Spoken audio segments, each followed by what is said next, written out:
Why, hello there. Please make yourself comfortable and take a look at the state of your personal finances. No, not the kind of look in which you just glance over and decide you'll deal with it another day. A good, hard, truthful, downright terror-inducing look. Stare the enemy right down in the eye, even if this subject scares the stuffing out of you. Does it appear that you have room for improvement in this terrifying financial department? Well, you came to the right place. In this video, we'll uncover the top 5 lies you tell yourself about money and what you can do about them.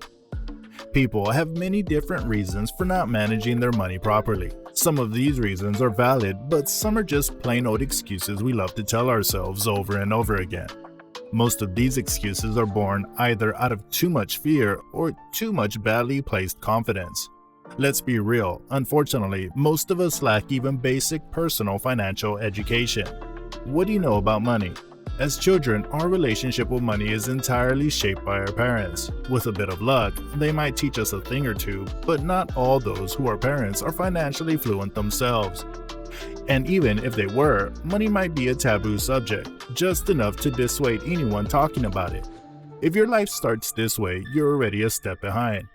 Some people blame the education system for not teaching them about money, and indeed, they would be right to do so. The high school I attended prided itself in teaching its students how to balance a budget. But what about the remainder of the basics? What about credit cards and loan contracts, and interest fees and taxes? No one addressed these subjects and many more that could have been useful in making us better functioning adults. Wouldn't it have been easy to hope that higher education provided personal financial training? What if I told you that most colleges do have this course, but only as an elective? If you knew about it and about its utmost importance, you might have taken it. Oh, you did not take that course? Don't fret. In reality, you don't have to be a victim. You're in control of your own finances, and the sooner you learn this, the faster you can move on. The first step is to admit you've been lying to yourself. The second is to stop doing it. Before we start, please note that the information presented in this video is for educational purposes and does not constitute financial advice. Lie number 1. Investing is too risky and too complicated. People get easily intimidated because they don't always understand the terminology of investing or know how to ask the right question. It's a myth that investing must be a high-risk endeavor. Risk is relative, though there are always risks involved when you invest. Any investments can be categorized on a scale of risk. At the extreme end of the spectrum, you have high-risk, volatile investments such as cryptocurrencies, stocks, derivatives, or options. On the other end, you have low-risk, low-return types like bonds, mutual funds, and GICs. Somewhere in the middle is where most people stand, and ETFs are a good example. As for complicated, it's a thing of generations past. Nowadays, investing is easily accessible to everyone who wants to dip their toes into it. You can choose to walk inside a bank and benefit from someone's advice on the matter, or you may choose to take matters into your own hands and do your own investments. There are numerous products available that have been carefully designed for any kind of risk tolerance and budget. The degree of complexity can be dialed up or down to match your experience and your understanding. Here's what you can do about it. Keep calm and start with the basics. The best investment you can do right now is to invest in yourself and in your financial education. The fastest and easiest to start improving your financial literacy is by picking up time-proven personal finance books like Rich Dad, Poor Dad by Robert Kiyosaki. This book is written in plain English that is easy to understand and is meant to educate folks like you and me who have no financial background. Even though the book was written over 20 years ago, you'll be surprised how its content is still highly relevant.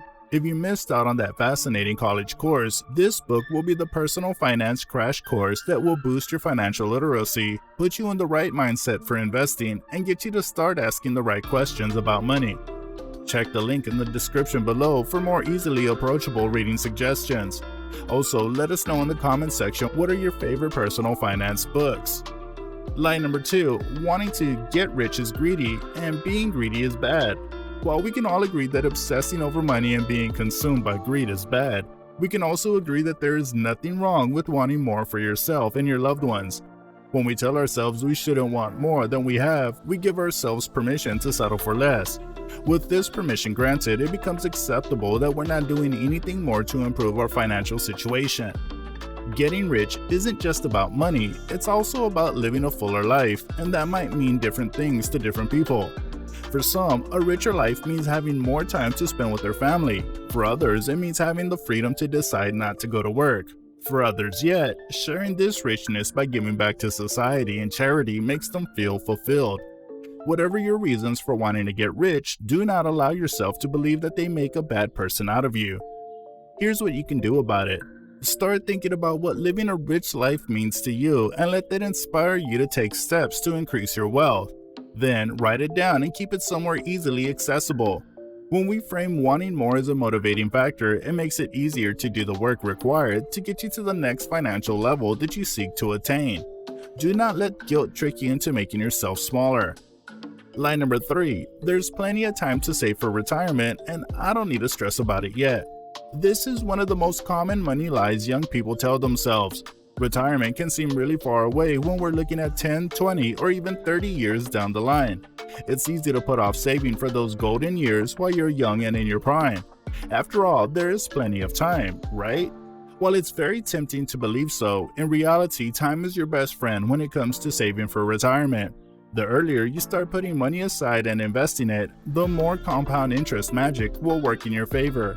As a nice bonus surprise, you might be able to cut down to part-time work in the years leading to retirement as a courtesy of your financial freedom. Wouldn't that make pre-retirement life more enjoyable? Here's what you can do about it. You can search for online compound interest calculator on Google and see it for yourself. Let's say you're 30 years old and you start setting aside $3,000 a year in a tax-deferred retirement account. Assume a 7% annual return. You'll end up with more than $300,000 in 35 years' time. To put things into perspective, that $3,000 a year in saving for 35 years would only amount to a little over $100,000 without the magic of compound interest. It's important to note that your investment might seem to have minimal growth in the first 10 years, but thanks to the power of compounded interest, your savings will start making more money faster than you can put aside yourself. This is a snowball effect and it's beautiful to witness, all the more reason to start early. Line number 4.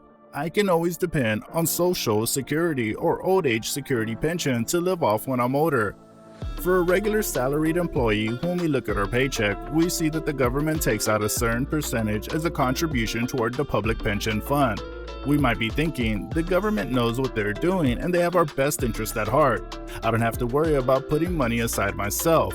What if I tell you that the Social Security in the USA or the Old Age Security pension funds in Canada were never meant to be the main source of retirement income? Rather, they were created to be a safety net or a mere supplement.